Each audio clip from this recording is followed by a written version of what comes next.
मैं इस संबंध में अपने विचार विपक्ष दल के समक्ष रखना चाहता हूँ। क्या मुझे बोलने की अनुमति है? अनुमति है। अध्यक्ष महोदय, विपक्ष के सामान्य सदस्य कहते हैं कि प्लास्टिक देवता है, लेकिन प्लास्टिक देवता नहीं, धरती का सबसे बड़ा दुश्मन है।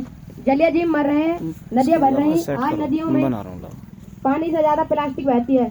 सस्ता सही पर जीवन को महंगा पड़ रहा है, हर सांस को जहर कर रहा है। इसलिए प्लास्टिक पर पूर्ण पृथ्वी में ही धरती के जीवन को बढ़ाएगा। अध्यक्ष महोदय, मैं विपक्ष दल को बताना चाहता हूँ कि इन्हीं कारणों से प्लास्टिक पर पूर्ण पृथ्वी में जरूरी है। अध्यक्ष महोदय, अगर प्लास्टिक हार्मफुल होता है तो medical industry, defence, space research और एग्रीकल्चर में इसका उपयोग कब का बंद हो चुका होता। बंद करना है, प्रैक्टिकल नहीं। प्लास्टिक का स्मार्ट रिसाइकलिंग, अवेयरनेस और टेक्नोलॉजी सही समाधान है। प्लास्टिक बोला अध्यक्ष महोदय, प्लास्टिक इंडस्ट्रीज, हॉस्पिटल आदि जगहों पर इसका उपयोग होता है, पर इसका मतलब ये नहीं कि ये नुकसान नहीं पहुंचा रही। और दुनिया भर के शोध से यह साबित हो चुका है कि प्लास्टिक पृथ्वी और जीवन को डिस्ट्रॉय कर रहा है। इसलिए प्लास्टिक पर पूर्ण प्रतिबंध ही जरूरी है।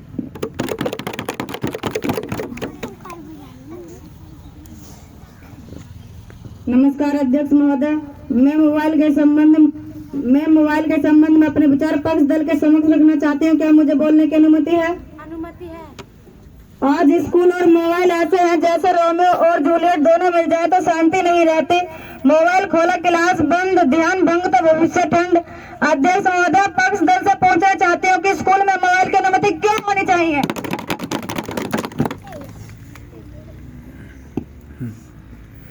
नमस्कार अध्यक्ष महोदय, मैं विपक्ष दल के समक्ष अपने विचार प्रस्तुत करना चाहती हूँ। क्या मुझे बोलने की अनुमति है? अनुमति है।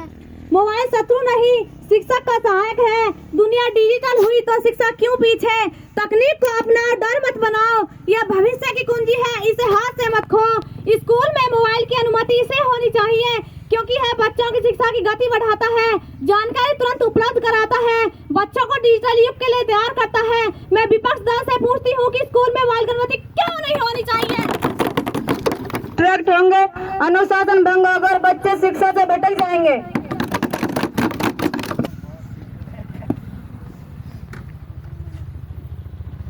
अध्यक्ष महोदय, अगर सही मार्गदर्शन हो और समय निश्चित हो तो बच्चे डिस्ट्रैक्ट नहीं होंगे।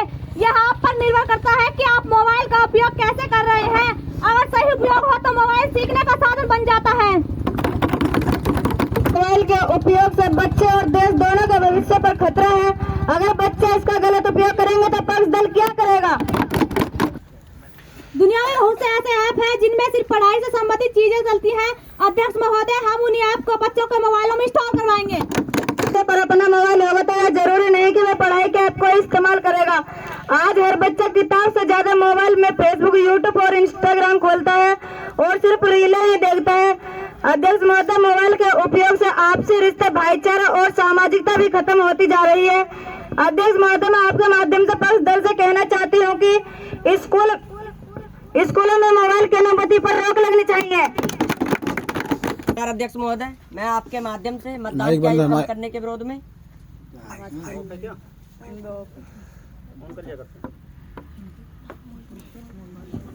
नमस्कार अध्यक्ष महोदय, मैं आपके माध्यम से मतदान की आयु कम करने के विरोध में अपने विचार सत्ता पक्ष के समक्ष रखना चाहता हूं।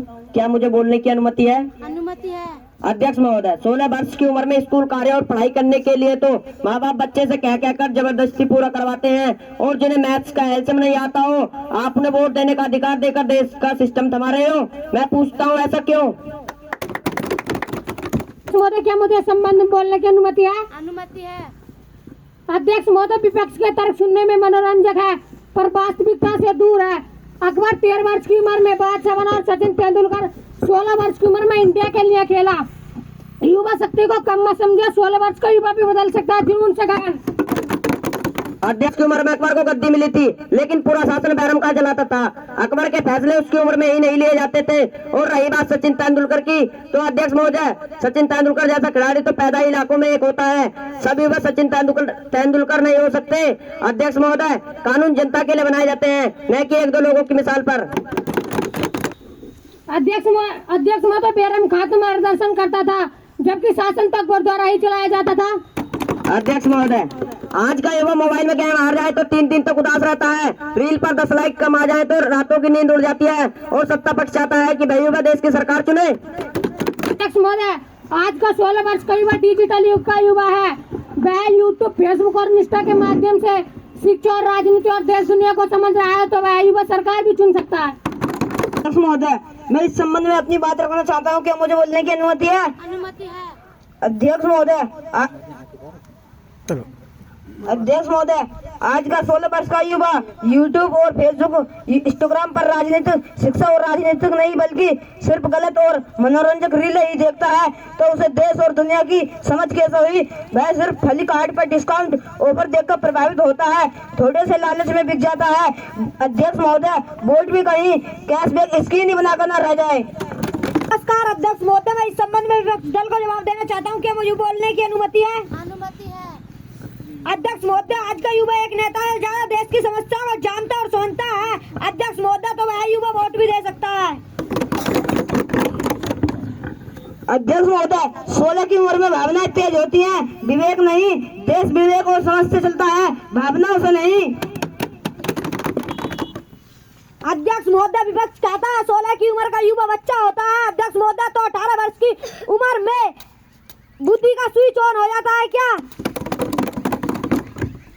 अध्यक्ष महोदय, अधिकतर विकसित देश जैसे America, Italy, France, Germany, Japan आदि देशों में मतदान की उम्र 18 वर्ष से 18 वर्ष तक मानसिक और सामाजिक परिपक्वता का स्तर अपेक्षित माना जाता है। अध्यक्ष महोदय, 1988 के संवैधानिक संशोधन के माध्यम से मतदान की आयु 21 वर्ष से 18 कर दी गई, तो अब 18 से 16 क्यों नहीं की जा सकती? हम पहले ही देख रहे हैं, लोग जाति, धर्म और लालच देखकर वोट करते हैं, तो 16 वर्ष की मतदान आयु करने से नेता नहीं, सिर्फ पैसे वाला ही जात पात और धर्म के नाम पर भेदभाव करने वाला ही जीतेगा। अध्यक्ष महोदय, मेरा स्पष्ट मत है कि समाधान मतदान घटाना नहीं बल्कि सिर्फ राजनीतिक शिक्षा और देश दुनिया का ज्ञान ही सही समाधान है। अध्यक्ष महोदय, मैं आपके माध्यम से AI के संबंध में सत्ता पक्ष के समक्ष रखना चाहती हूँ, क्या मुझे बोलने की अनुमति है? अनुमति है। AI हर जगह घुस चुका है, नौकरी हमारे काम उसका मशीनें सोचे और इंसान रोए, AI बढ़े और इंसान भविष्य खोए। अध्यक्ष महोदय, AI हानिकारक है, इसके उपयोग पर रोक लगनी चाहिए। नमस्कार अध्यक्ष महोदय, मुझे इस संबंध में बोलने की अनुमति है? अनुमति है। अध्यक्ष महोदय, AI इंसान की जगह खाने नहीं बल्कि इंसान की मदद करने आया है। जो काम दिमाग खाए AI उन पर भारी है। AI जितना हानिकारक है उससे ज्यादा लाभकारी है। अध्यक्ष महोदय, AI जल्दी काम करता है, जिसके कारण AI को इंसान की जगह उपयोग किया जा रहा है, तो इंसानों को नौकरी से निकाला जा रहा है, तो किस प्रकार AI हमारे लिए लाभकारी है? अध्यक्ष महोदय, AI से रोजगार खत्म नहीं हो रहे, सिर्फ बदल रहे हैं। AI नए रोजगार पैदा कर रहा है, जैसे AI ट्रेनर आदि। AI इंसान का काम नहीं छीन रहा बल्कि इंसान को बेहतर काम करने का मौका दे रहा है। नमस्कार अध्यक्ष महोदय, मैं इस पक्ष दल को इस संबंध में जवाब देना चाहती हूँ, क्या मुझे अनुमति है? अनुमति है। AI हमारे पर्सनल सुरक्षा के लिए खतरा है। AI हमारी चैट, फोटो, वीडियो और आवाज आदि सबका डाटा रखता है। अगर यह डाटा गलत हाथों में चला गया तो इंसानों की प्राइवेसी खत्म हो जाएगी और इसका नकारात्मक इंसान पर भारी पड़ जाएगा। नमस्कार अध्यक्ष महोदय, मैं इस संबंध में विपक्ष को जवाब देना चाहती हूँ, क्या मुझे बोलने की अनुमति है? अनुमति है। AI सही और गलत तो सिर्फ इंसान के हाथों में है। अगर सही उपयोग किया जाए तो AI इंसान की सुरक्षा बढ़ सकती है और AI इंसान की सुरक्षा बढ़ती है और बैंक की धोखाधड़ी से पकड़ना, इसलिए AI हमारे लिए लाभकारी है। AI इंसानों की सोचने समझने की क्षमता को कम कर रहा है। आज बच्चे प्रश्न खुद नहीं हल करते बल्कि ऐसा पूछकर तुरंत कर देते हैं, जिससे बच्चों का मानसिक विकास रुक जाएगा। अगर इंसान सोचना बंद कर दे तो वे मशीनों के सामने बेकार हो जाएगा और अपने काम से हाथ धो बैठेगा। AI इंसान की सोच समझने की क्षमता कम नहीं कर रहा है बल्कि बढ़ा रहा है। AI से हम घंटों की गणना को तुरंत कर लेते हैं और हमारा समय बचता है, जिससे हम अन्य विषयों पर सोच विचार कर सकते हैं और नया आविष्कार कर सकते हैं। AI के उपयोग से इंसान फ्री रहने लगा है, उसकी सोचने समझने की क्षमता कम हो रही है, तो नया आविष्कार कैसे होगा? वह सिर्फ YouTube और Instagram पर रीलें देख रहा है और अपने काम से हाथ धो रहा है, और भविष्य में इंसान अधिक तंग और मानसिक रोगों से ग्रस्त हो रहा है। अध्यक्ष महोदय, AI के उपयोग पर रोक लगानी चाहिए।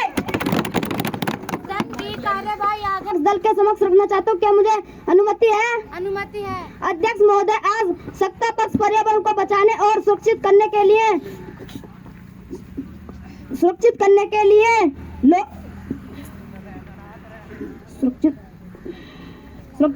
लोगों को जागरूक जगह जगह वृक्षारोपण कर रहा है और लोगों को भी पेड़ लगाने के लिए जागरूक कर रहा है। नमस्कार अध्यक्ष महोदय, मैं पर्यावरण के संबंध पक्ष दल के समस्त अपनी बात रखना चाहता हूं, क्या मुझे अनुमति है? अनुमति है। अध्यक्ष महोदय, पक्ष दल कहता है वह पर्यावरण बचा रहे हैं और पेड़ लगा रहे हैं, तो फिर अरावली पहाड़ियों को क्यों काटा जा रहा है? अध्यक्ष खनन करके सड़क, भवन और उद्योगों का निर्माण होगा, जिससे देश का विकास होगा और रोजगार के अवसर बढ़ेंगे। अध्यक्ष महोदय, पक्ष दल कहता है अरावली काटने से विकास होगा, जबकि इसके काटने से ही विनाश होगा और जीवन पर संकट बढ़ेगा।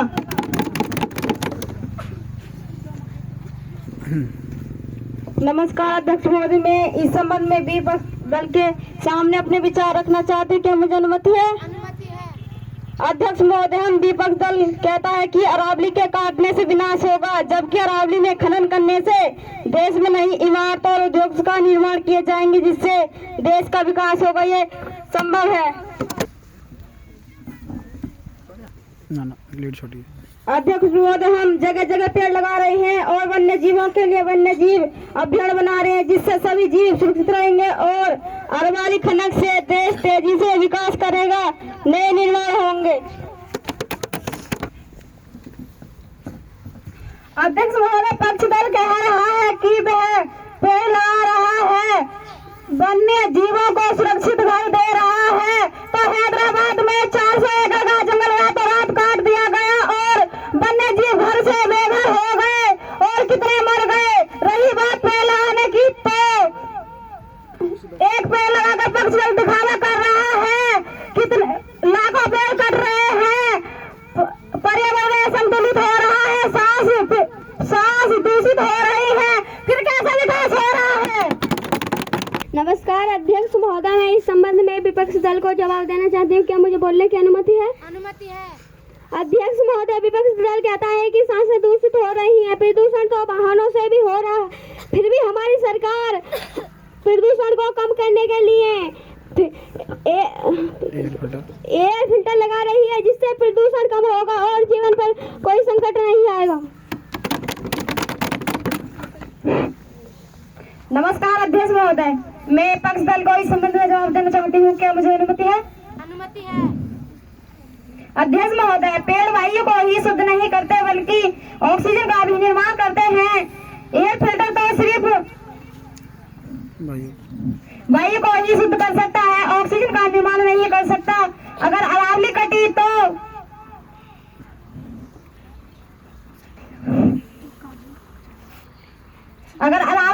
तो जीवन पर घोर संकट आएगा और प्राकृतिक आपदाएं बढ़ेगी। अध्यक्ष महोदय, अगर विकास के लिए कुछ पहाड़ियों को काटने से भी घोर संकट कैसे आएगा? अध्यक्ष महोदय, इससे सिर्फ नए निर्माण होंगे और देश का विकास होगा। अध्यक्ष महोदय, पक्ष दल कहता है कि अरावली के काटने से कोई संकट नहीं आएगा। अध्यक्ष महोदय, पक्ष दल ये बचकानी बातें करके तो लोगों को गुमराह रहा है। अरावली हमारे देश का रक्षक कवच है। अरावली हमारे देश के बड़े राज्य जैसे राजस्थान, हरियाणा, उत्तराखंड और यहाँ तक की राजधानी को भी धार के देश से बचाता है। अध्यक्ष महोदय, जिससे इन राज्यों पर संकट नहीं आता। अध्यक्ष महोदय, चंद पहाड़ियों को देश के विकास के लिए काटने से कोई संकट नहीं आएगा, बल्कि देश में नए निर्माण होंगे जिससे देश का विकास होगा। महोदय, हमारे देश के ये राज्य कृषि के लिए प्रसिद्ध हैं, जैसे हरियाणा, पंजाब। यदि अरावली कटी तो थार का रेत इन राज्यों को ढक देगा और फिर भूमि बंजर होगी, सूखा पड़ेगी, पानी का संकट आएगा, तापमान बढ़ेगा, जिससे जीवन पर घोर संकट बढ़ेगा और देश का विनाश ही होगा। अध्यक्ष महोदय, प्राकृतिक आपदाएं जीवन को नष्ट कर देगी और पक्ष दल इन प्राकृतिक आपदाओं को किसी भी प्रकार से रोक नहीं पाएगा, न ही इस गलती को सुधार पाएगा। अध्यक्ष महोदय, जब प्राकृतिक ही नहीं बचेगी और प्रकृति आपदाओं जीवन को नष्ट कर देगी और जब मनुष्य ही नहीं होगा तो फिर ऐसा विकास किस काम का और किसके लिए होगा। नमस्कार अध्यक्ष महोदय, पक्ष दल स्कूलों में बच्चों से साफ सफाई करवाते हैं। इस संबंध में मैं अपने विचार पक्ष दल के समक्ष अपनी बात रखना चाहती हूँ। क्या मुझे बोलने की अनुमति है? अनुमति है। अध्यक्ष महोदय, आज स्कूलों में बच्चों से साफ सफाई करवाई जा रही है, जबकि सफाई के लिए हर विद्यालय में सफाई कर्मचारी नियुक्त होते हैं। अध्यक्ष महोदय, मैं पूछती हूँ, स्कूलों में बच्चों से साफ सफाई क्यों करवाई जा रही है? नमस्कार अध्यक्ष महोदय, मैं इस संबंध में विपक्ष दल को जवाब देना चाहती हूँ कि मुझे बोलने की अनुमति है? अनुमति है। अध्यक्ष महोदय, विद्यालय की साफ सफाई हम सभी की सामूहिक जिम्मेदारियां हैं। जब हम अपने घरों की सफाई स्वयं करते हैं तो विद्यालय तो शिक्षक का मंदिर है और बच्चों का दूसरा घर। अध्यक्ष महोदय, जब हम अपने घरों की सफाई स्वयं करते हैं तो विद्यालय की सफाई क्यों नहीं कर सकते? अध्यक्ष महोदय, विद्यालय में सफाई के लिए सफाई कर्मचारी लगे होते हैं तो बच्चे क्यों करें? अध्यक्ष महोदय, विद्यालयों का काम, बच्चों का काम विद्यालय में शिक्षा प्राप्त करना है, सफाई करना नहीं। अध्यक्ष महोदय, जब हम घरों की सफाई कर सकते तो विद्यालय की क्यों नहीं? स्वस्थ वातावरण में ही स्वस्थ शरीर और स्वस्थ मस्तिष्क का विकास होता है। गंदगी से मक्खी मच्छर पैदा होते हैं, रोग फैलते हैं, पढ़ाई प्रभावित होती है। इसलिए अपने स्वस्थ स्वयं रखने में क्या परेशानी है? अध्यक्ष महोदय, बच्चों की पढ़ाई मक्खी मच्छर से प्रभावित नहीं होती, बल्कि बच्चे सफाई करेंगे तो पढ़ाई तो तब भी प्रभावित होती है। अध्यक्ष महोदय, विवेक शायद हमारी बात को गलत समझ रहा है। हम यह नहीं कह रहे हैं कि विद्यार्थी झाड़ू लगाए या नालियां साफ करें। नमस्कार, ये वाला बस ठीक। अध्यक्ष महोदय, हम केवल इतना चाहते हैं बच्चे कचरा डस्टबिन में डालें, शौचालय साफ रखें, पानी और बिजली का दुरुपयोग न करें। अध्यक्ष महोदय, यह कोई अतिरिक्त कार्य नहीं बल्कि अच्छा संस्कार है।